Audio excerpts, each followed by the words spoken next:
Hey everyone, welcome to Smarketing, podcast where we talk about marketing and strategies to help grow your business.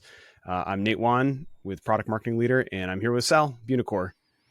Hey guys, Go ahead, Sal, hey, how's it going? with Product Marketing Leader as well. Yeah, I'm excited to hop on. This is always a highlight of my week, getting to chat, hang out, talk a little bit about what we get to do every day. Yes, and we're going to keep it to an hour today, or less than an hour, because we have a timeline Absolutely. today. I have Cool. clients who will not be happy if we go over an hour into their meeting time. Exactly, and our podcast isn't an hour anyways, but Yeah, I so don't even know. if this banter makes the actual final cut of this, Nate and I like to talk and chat way too much, so our recordings are about an hour or more, and then we can scale it back to 40-ish minutes for you. Yes, awesome.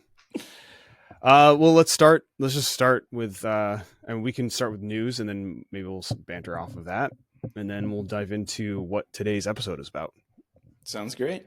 Cool. So I got two things on the news front here.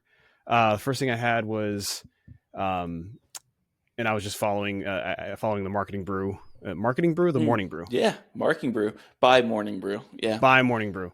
And one of them was just talked about Facebook, and they talked about it, like a little bit of the history there, and just the kind of ups and downs of Facebook and kind of where they're at now. Some points. The takeaway I had here. So you think about Facebook, you almost always think about ads, right? Mm-hmm. It's kind of really a big way they made their money. And I was like, oh, marketing, it makes sense. Yeah.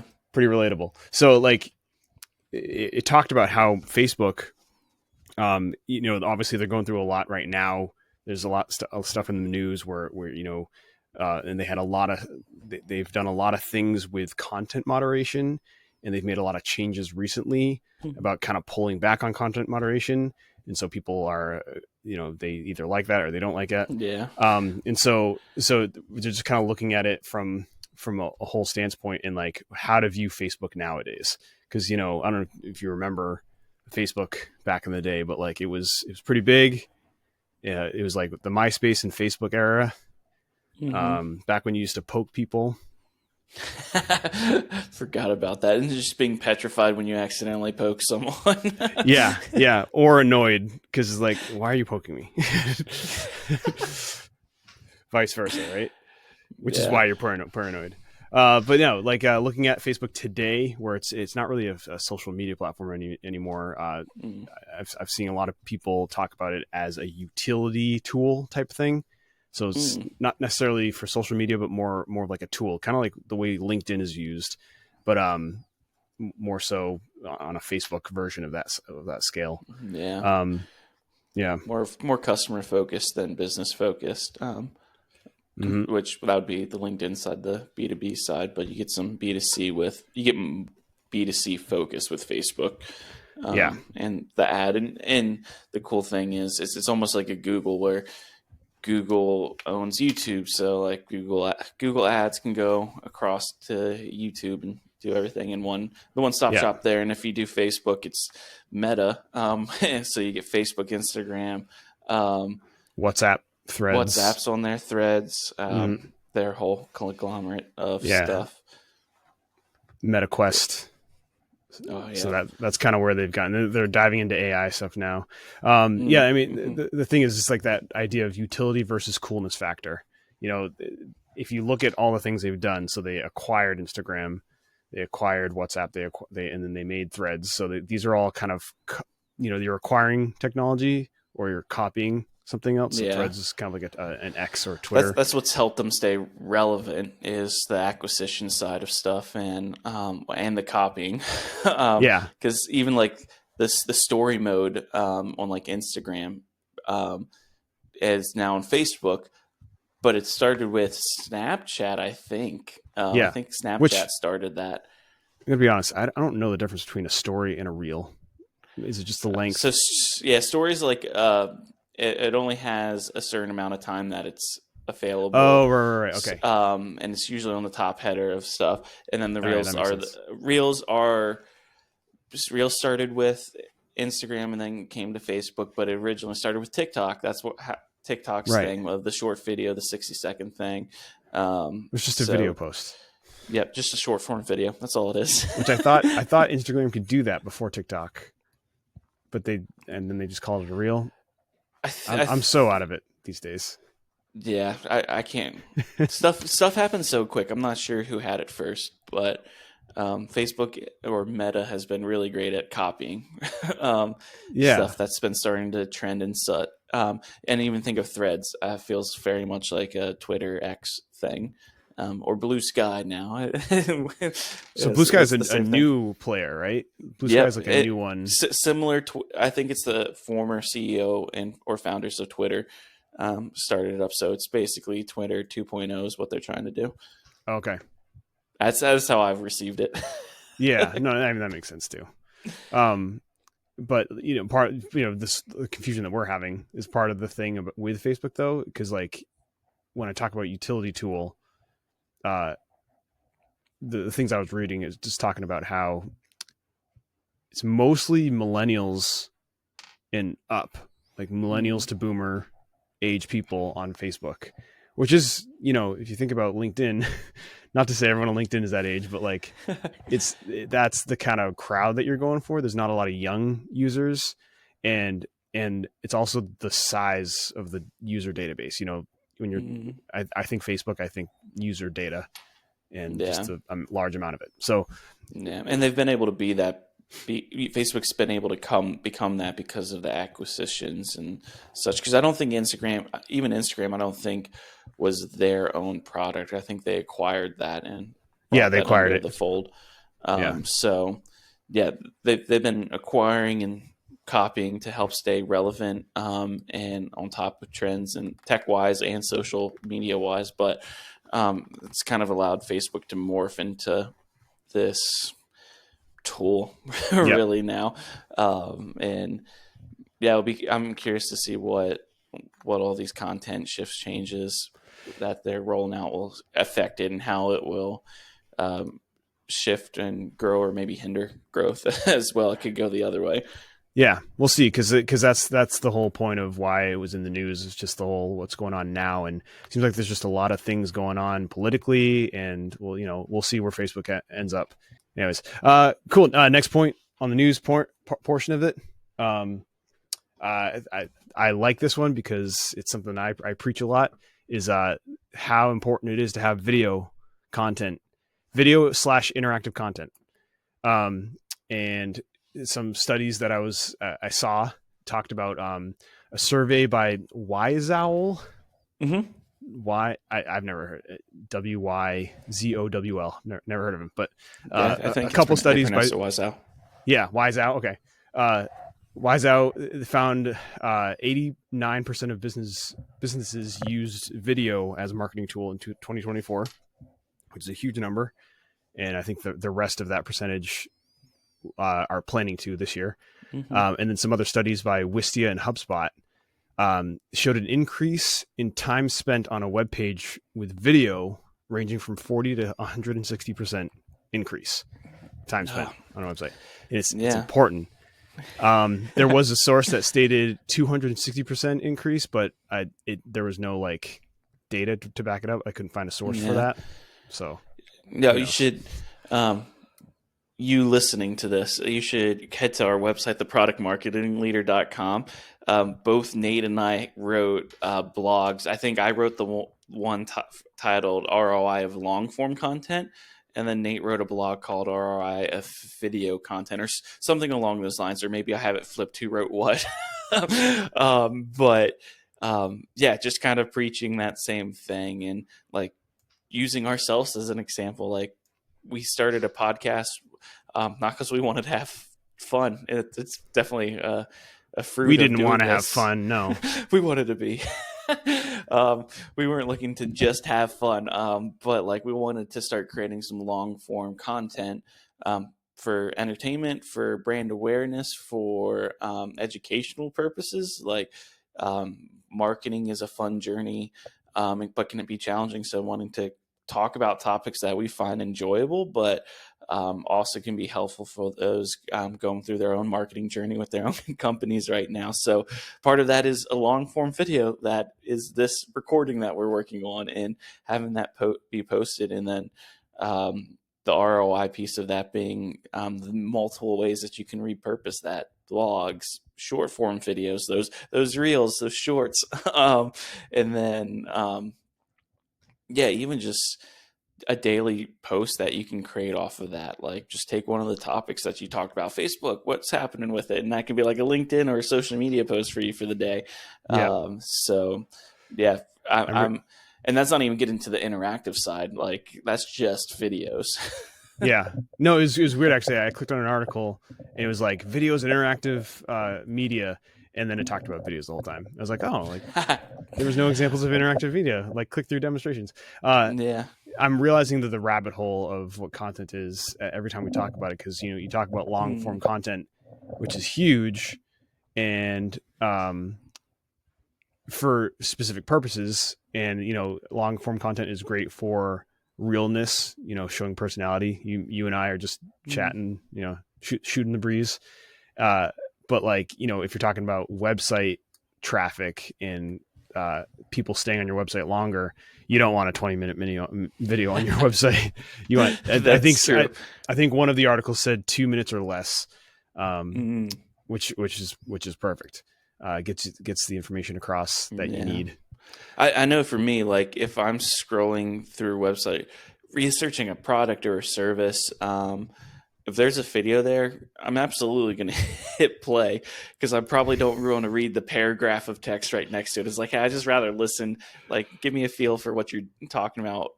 So I'm a very pro video person when it comes to marketing. I feel like there's two modes. There's sitting at your desk at work, or, in general, sitting at your desk for some reason. There's that mode, but then there's like sitting on your phone at night next to your wife. And it's like in those moments, short, like super short form with subtitles. It's key. That's huge. Yeah. You can't wake her up. Yeah. I don't want to get up and get my AirPods. Like my extremely convenient wireless AirPods to listen to this thing. Cool. Any more news for the day? No, that was it for news. But we can jump right into the topic for today. So I'm going to start off with asking you a question. Sal, what's your favorite snack? Favorite snack? Oh, you are asking a rough time whenever I'm counting macros and such. I might have to go with the sugar-free Baja Blast. A drink. Okay. All right. Drink options, just because there's not a lot of like food snack things that are happening in my life right now. Oreos, though, if I had to pick a food item, Oreos might take the cake there. So, Oreos and Mountain Dew. What's the opposite of Oreos and Mountain Dew? Water. Trying to think. My mind's trying to think of competitors. Like what was the Mountain Dew alternative? Surge. Mellow Yellow or Surge. I haven't thought of Surge in forever. Depending on what grocery stores you have around you, there was like White Lightning or something like that. Yeah, something like that. Thunder Mountain or something like that was the generic Mountain Thunder, something like that. Yeah, I know what you're talking about. So yeah, the opposite of, even if we did Oreos, opposite of Oreos, would that be like Chips Ahoy going? I think is that enough? Because they're still cookies. They're still cookies. No, opposite. That's not the right answer. Chips Ahoy is not the right answer. I'm not going to accept it.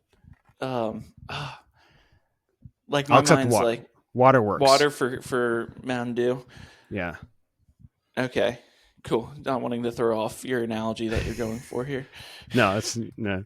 All right. So, opposite of Oreos. And we could just say a vegetable. We could just be like spinach or something. Okay. Spinach.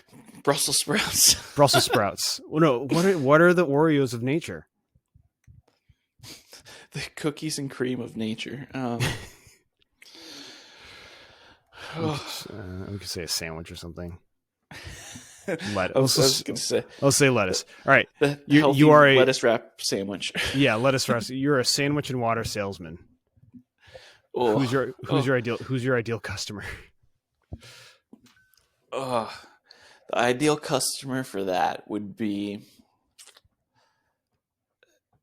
health conscious, millennial, health conscious millennial. Sandwich?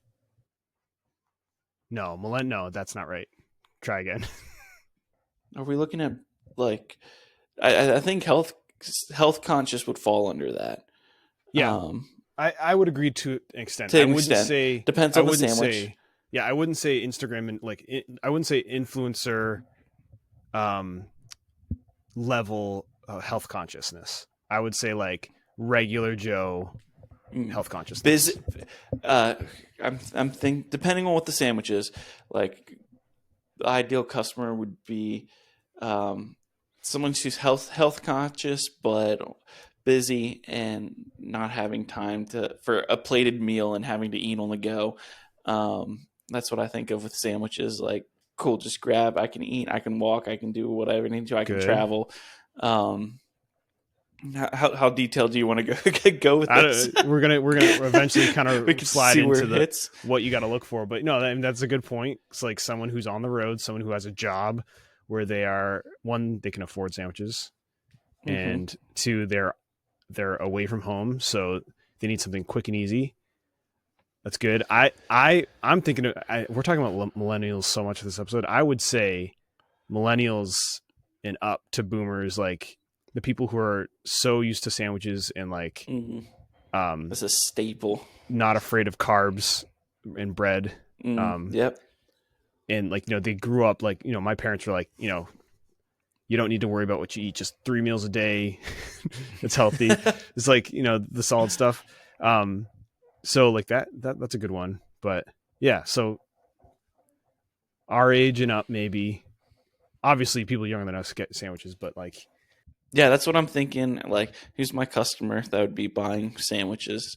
And granted, like, I would have to define my sandwich a little bit more, but someone on the go, someone who, while on the go, wants something fresh and a little bit on the healthier side, being the play is that not everything on the go is healthy. Yeah. So when you think sandwich, I'm not thinking, my mind doesn't think burger or something like that. Like it thinks bacon, of like cheddar deli ranch, meat. Philly steak and cheese. Yeah, no, we're thinking like ham and cheese, deli cuts, lettuce. Bologna. Depending on maybe. where you're from, like depending on where you're from, you would call it a sub or a hoagie, or a grinder. Yeah, you could do that. See, I would move that into the more unhealthy side, because then you start getting into like the Philly steak and stuff cheese on top. Yeah, like I'm thinking Wonder Bread, like bologna, craft cheese slices. So we're definitely on the fly and maybe saving a little bit of money with the Wonder Bread bologna approach. So on the fly, wanting a cost-effective meal option, quick and easy. Yep. All right, cool. So this is the kind of thinking we need, right, to find an ideal customer, which is what today's episode is about, by the way. Finding your ideal customer. You got to think about what you're selling, who it's for, and basically just kind of think about all the things that your product offers and how people are going to use it and who's going to fit that profile. And it's one of the key things about marketing is you got to build this profile, right? You have all these things that you think about and you build this profile. So, and we're kind of thinking about it in the context of sandwiches and water. But if we're gonna rein it in, that was bad. I gave us really bad examples to try to make. That could have been my fault. I could have chosen just something different from a snack. You didn't know what I was doing. That's true. It would have been easier to just seal Oreos go to market or ideal customer there. Yeah, no, I that was improv. I made that up on the spot. Nope, I like it. I appreciate the creativity. Spicing it up for the listener. But if we rein it in to what in the industry that we work in, which is software as a solution, B2B sales, stuff like that, the the first thing that you're going to want to think about is company size and revenue. So if you're selling your software to a company, you want to think about their size and their revenue. One, are they a big enough company for your product? Are you an ERP service, or are you an accounting software? Are you a step above QuickBooks, or are you level with QuickBooks? Stuff like that. Are they big enough to need your solution? Can they afford your solution? Yeah. Right? No, absolutely. And I think this, like, it doesn't matter what your product or your solution is. Like, it's something you're passionate about that you've created. Awesome. You just have to figure out who the people are who's going to want to buy your solution. So if sticking with our industry, if you are just starting a brand new company, brand new idea, like, you're not going to be looking to buying an ERP accounting software solution that is hundreds of thousands of dollars a year on a subscription basis. Like, you're probably you and maybe one other employee, and it's like, cool, I've got $20 a month I can put into accounting software. So thinking that way, thinking of how your client would process that. So in the same way, like, if you know your solution does X, Y, and Z, and it costs this much, like, who are those clients that are going to fall into that? So that's thinking of their size, how much money they roughly make a year, how you fit in with that. And that's huge. It's huge. And tying with that, when you're thinking about the company, how big they are, what the revenue is, you're also going to want to hit the people who can make the decision to use that software, which is the next point here. Job titles and roles. We talked a little bit about this with LinkedIn, about who you want to go after. You know, with LinkedIn, we were talking more about how to build an audience and how to engage that audience. This is a little bit more about, you know, when you're trying to build that audience, who are you looking for? When you're making those searches or those saved searches from those third-party tools, you're looking for those decision makers, and it's different in every company. It's if you get the CEO or the executive level, that's gold, but not every company is going to let you talk to them. So you got to find people who make those decisions. That can be a challenge too. Like, when you're trying to think of your ideal customer, and it's in a bigger company setting. Like, I'm thinking of one of our clients that I work with. They have they're in the construction field. They do estimation software. But whenever you're looking at buying estimation software or in a greater, like, ERP kind of deal, like, the estimator themselves isn't always a part of those decision-making opportunities. Like, it's the VPs, the CFOs, they're one in the decision process. So I feel like thinking of job titles and roles, like, there's the ideal, like, this is for estimators. And then there's but the people who are signing off on it is this, and this. So as you're creating your content, as you're creating your go to market, like, it's gotta, like, it's not just you're going to go through this once and be done. Like, you're not, like, maybe company size and revenue, cool. Like, you've got a profile or two there, but, like, I feel like you have it's easy and common to have multiple job titles, roles, multiple of those kind of profiles, because you have the ideal and then the people who have to make decisions and other people around them and whatnot. Yeah, and that's where it gets interesting, because construction specifically is an interesting one, because that's where you kind of have to use your mind and find out who the right people are. Because with construction, you have the people who use the software, and then you have the people who are buying the software, and they're two completely different people. So, like, you're running into GCs. Construction companies usually work with GCs. They hire third-party contractors all the time. So the people actually using the software, and you have the financial people within the company as well. So the people actually using the software aren't necessarily the people who are making the decision. And so sometimes I think the gold spot there is finding the financial person, the one who handles the financials, can influence the decision maker, because it'll make the company more money if you go with a more efficient solution. That's the key there. That'd be fun. But yeah, construction is interesting because it's a little bit more of a fun game to find the right person. But that's what makes it important. That's what makes this job kind of fun sometimes, is going through that process. And the way to do that is through discovery. Discovery. I don't think we've talked about discovery much here, but discovery is key in this process to finding out BANT, right? Budget, authority, need, and timeline. So company size, revenue, job titles, and roles.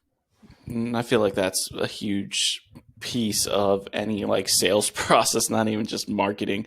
Like if you're going to sell your product, you at least want to be working through that in a really robust discovery process. But yeah, like not to like work backwards, but say I've never done marketing before. Like, why do I need an ideal customer? We kind of touched on this a little bit, but why do I need to create this ideal customer kind of profile? What's the need here? Because you don't want to have wasted effort marketing to the wrong people, right? When we're talking about sandwiches and water, we don't want to talk to the influencers who are eating quinoa and kale chips. Maybe they want a sandwich, who knows, but they mostly want to look for, was it ancient grains, superfoods, ancient grains, Whole Foods. Stuff like that, something that's picture worthy. They're not going to want a sandwich. So the same thing is true here. You don't want to, I think we've gone over many times how marketing is a lot of work. It's simple, but it's a lot, and it's tedious, and you got to put the work in every day. You don't want to do that towards the wrong people. Yeah. I was thinking time is money. And also like you can't be everything to everyone. A construction estimation software solution is not going to help me at my shoe store. Unless that's a really crazy construction estimation solution. The shoe store salespeople, it's not really meant for them, and that's okay. And even within verticals, if you are coming up with like a warehouse management solution, find a niche within that. Podcasting, for example, we have specific things we're trying to achieve with this and audiences we're trying to focus on. If we just created a general marketing podcast, that is a wide net of people to try to reach and connect with.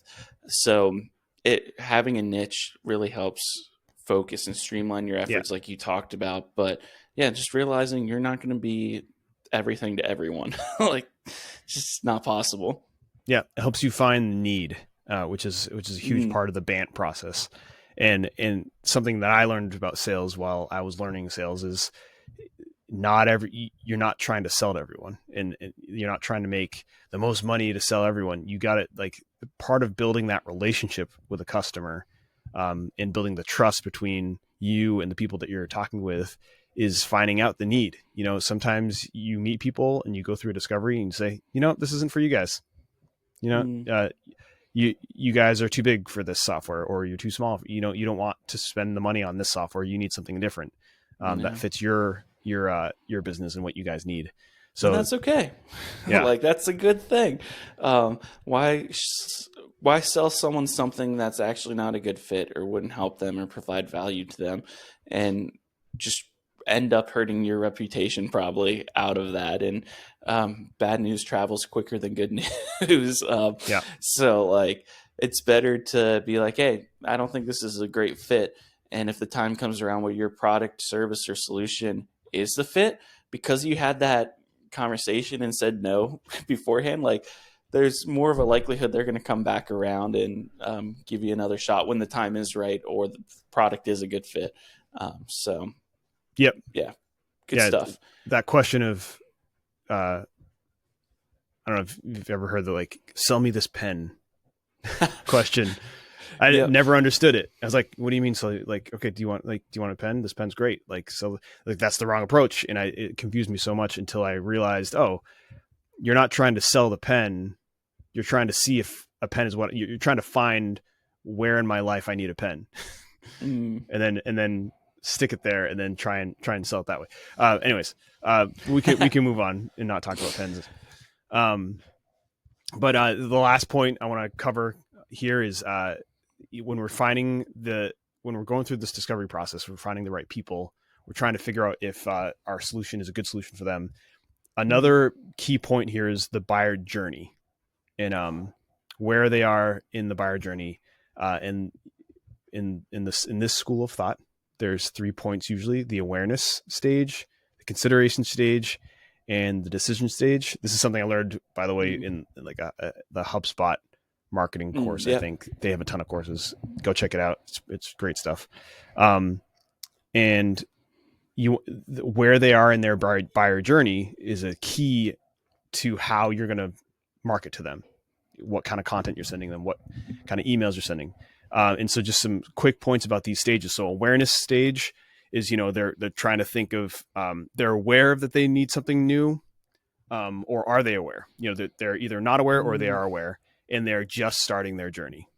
And so this is where you start thinking about, they start looking for educational content. So that's what you want to give them. If your buyer, the people that you're most likely selling to and you're most commonly selling to are people who don't know they need a new solution, and you need to inform them of that, or if they are just in that beginning stage where they know they need something, they just don't know anything about it. This is where educational content is important, and just kind of stressing on common pain points in that industry, stuff like that. I'm not going to think of examples right now because my brain's not working that great. Well, I'm even just thinking of like, for us, like we have little logos, graphics that we post once or twice a week on the socials of just like, go to market as a service. We help fix this, and this. It's got our logo, some branding there, and just helps people be aware of like, hey, this is a thing. Hey, this is a thing. Hey, product marketing as a service. Like, you need help creating videos, click-throughs, blogs, list goes on and on. Like, just helping people be aware of who we are and what we do. Pretty simple. So website can do that. Website can do all of these, but like your homepage on your website is pretty big on awareness, typically. Yep. Second one is consideration. This is where a lot of people would say is the most crucial side, because consideration is where a client knows they need something. They know of they know of options that are out there. And so they're looking around, they're shopping around. So they know what they need and they're looking for a solution. This is where you start to do things that help you stand out from other people. Comparison guides, case studies. This is where customer success stories, case studies are key in this, because it helps you stand out. Building that reputation, which is kind of the newer trend that we've been talking about, doing long form, short form, getting your name out there, building that reputation. Yeah. Building trust. Yeah. Building the trust. Yeah. Building trust, keeping that relationship there. We just use the word educational under awareness, but almost a different kind of educational in the consideration side. So the awareness side, when I think educational stuff for awareness, I think of blogs on the ROI you get from videos or video content. And then if you're targeting someone in the consideration stage, then that educational content is the how-to almost, like, or why we do this. Not just hey, here's educational for general awareness of a common problem we have. And then the consideration is like, hey, this is the how-to or the why you have to, or why you should do this. Yeah. So that's someone on the verge of walking into the next step. So that's a huge piece. And I feel like gets left out a lot because people lean in heavily on awareness, or lean in heavily to the third stage of the Consideration. journey here, Oh yeah. decision. I feel like people leave out consideration a lot. So they jump over it to either be heavy on point one awareness or point three, the decision making Yeah. stage. Well, and you know why? Because a lot of new leads are coming from legacy leads. So like people Mm, who have legacy software, people who are already on your contact list that hey, we sold to them this many years ago. It's time for them to upgrade, or which is probably the awareness side of things, or the decision side where people who have sought you out, and this is mm, the third point here is decision phase where people know what they need. They know they need something. They know what their options are, and they're in the part where they need to decide which one to go with. And this mm, is where pre-sales comes in a huge play. Product demonstrations, free trials. Giving people a taste of what your product can do for them, and also education works for all these because this is where mm. you would stick. This is where you would stick to like here's how you do this financial process here. Look how easy it is. Our click-through demonstrations. Here's what it looks like to click through and process an order. Look how Mm, easy it is compared to other softwares. So yeah. so that's huge on those things. Buyer journey is important. Yeah. No, absolutely. And two things that I was thinking of that came to mind when we were talking through this was first, John Hicks in the go to market as a service, his coaching that he provides does a phenomenal job of breaking these down. I think that's where I Oh probably yeah. learned the most, is sitting in his coaching calls, talking through these and how to really hammer, especially awareness, and being in people's minds when they're not ready to buy, but like whenever the thought comes through, like we all can think of a brand of like, hey, I want to get, if I say cookies, you're going to have a brand of cookie that comes to mind. Maybe it's Oreo, maybe it's Chips Ahoy. Mm-hmm. But because the marketing was done enough, like it's stuck in your head. And whenever it comes to actually consider something or make a decision, because they have done a great job of marketing, in whatever circles you're a part of, they come first to mind as a top option Yeah. to even just consider off the bat. So John does a phenomenal job talking through those. Kudos to him. I've learned a lot through that. People always forget about Pepperidge Farm, but that's Oh, okay. classic, Classic. classic. But Not just yeah, gold. They're not just goldfish. not just Um, goldfish. Not just um, goldfish.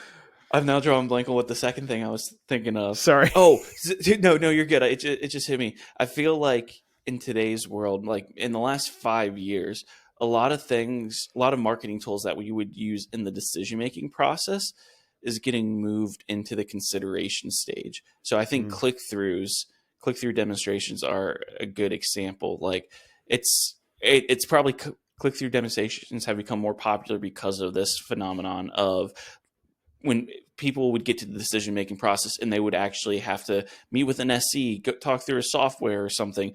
But the click through demo, because people want to get their hands on stuff before they're even at the decision stage. Mm-hmm. Click through demonstrations is super helpful in allowing people to get their hands on a software product in this case. That's where click throughs are most common, I feel like, but Yeah. really allows people in the consideration stage to get their hands on stuff like anything, like to get your hands on the product or learn more about the service. I feel like you had to be in the decision stage to get to there, but people are expecting that kind of experiential marketing stuff even earlier and earlier in the process. So yeah, that's kind of what kind of came to my mind. I don't know if that ties into anything or sparks anything in Yeah, your no, mind. I think all the content kind of flows together, but what we kind of talked about today are good ways to pinpoint people who are in those different stages. I think the difference between consideration and decision can be a gray area too. Mm-hmm. When I think of decision, I think of, all right, it's pre-sales time. It's time Mm. for the salespeople and solutions engineering people to start uh, communicating why they want to choose this product. We've already gone through the phase where we've decided, okay, this product is a good fit for you because we did our discovery. And this decision phase is, all right, this is why you want to use ours, because this is what it looks like to do this process in our software. I don't know what you've seen in other software, but this is how we are very prideful and proud. We are very proud of how how easy and efficient we've made it in our product. So, and we want to show that to you. And click-through demos are a good way to do that. Basically, be a demonstration without it being a live demonstration. So that's great. Kicking back to John Hicks, just for those who don't know, it's one of our offerings that we offer at Product Marketing Leader is a go-to-market strategy as a service. Go-to-market as a service is one of the things we offer. So feel free to go to our website, check that out. It's great. John's great. No, absolutely. And that's kind of what we've based this podcast off of, is going through that process, to go to market as a service process a little bit, and touching on some of those topics. But John goes in every topic we touch here. John goes into much more detail, and it's specific for your industry, where you're at and what you're doing. So yeah. I think as we wrap this up, maybe it's the teacher in me, but having like a challenge takeaway kind of thing is always helpful. Like, what's the action item coming out of this?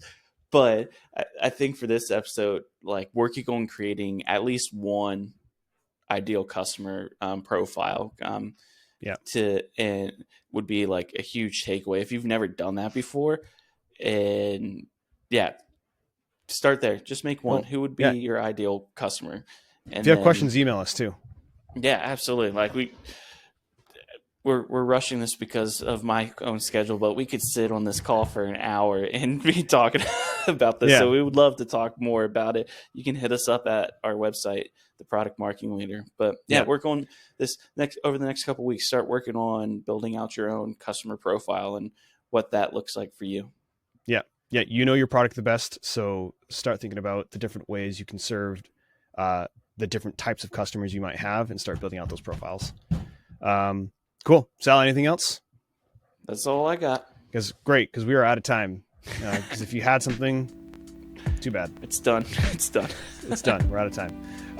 So Marketing Smarketing is a Product Marketing Leader production. All writing, editing, and engineering is done by me or Sal.